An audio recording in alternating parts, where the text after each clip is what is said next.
After serving 8 years in the Navy, Derek Kimes was scouting for new challenges.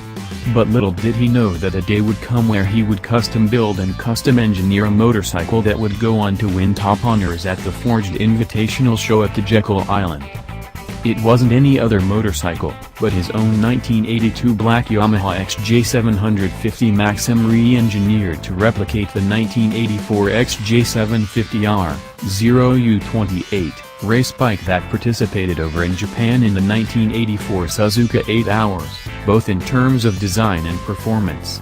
This modern machine gets retrofitted with fuel injection and, wait for it, a freakin' turbo kit. It's aptly called the Yamaha Turbo Maximus spooling 200 horsepower.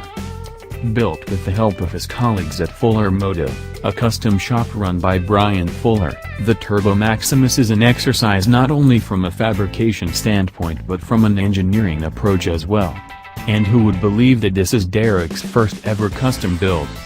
Striving to replicate OEM quality and standards, Derek has shown quality fit and finish.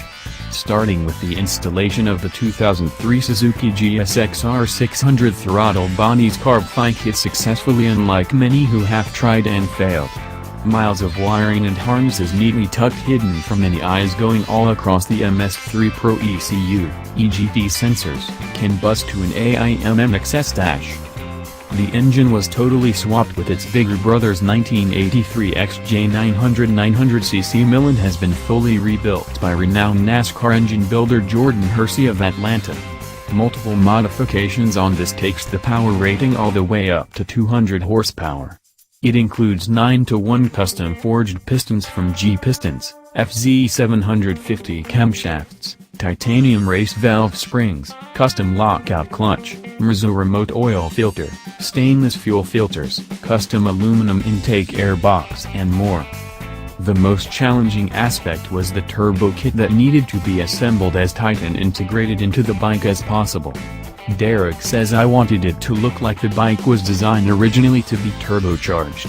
He opted for the BorgWarner S1BG that was big enough to spool the massive 200 horsepower he needed and at the same time, small enough to tuck in between the frame and front wheel. He hated the idea of having either the turbo hanging way out and or the charged tubes wrapped around the engine. A custom fabricated bell intercooler did the cooling duties and was located right above the turbo. This created another set of problems as there wasn't any space for the oil cooler.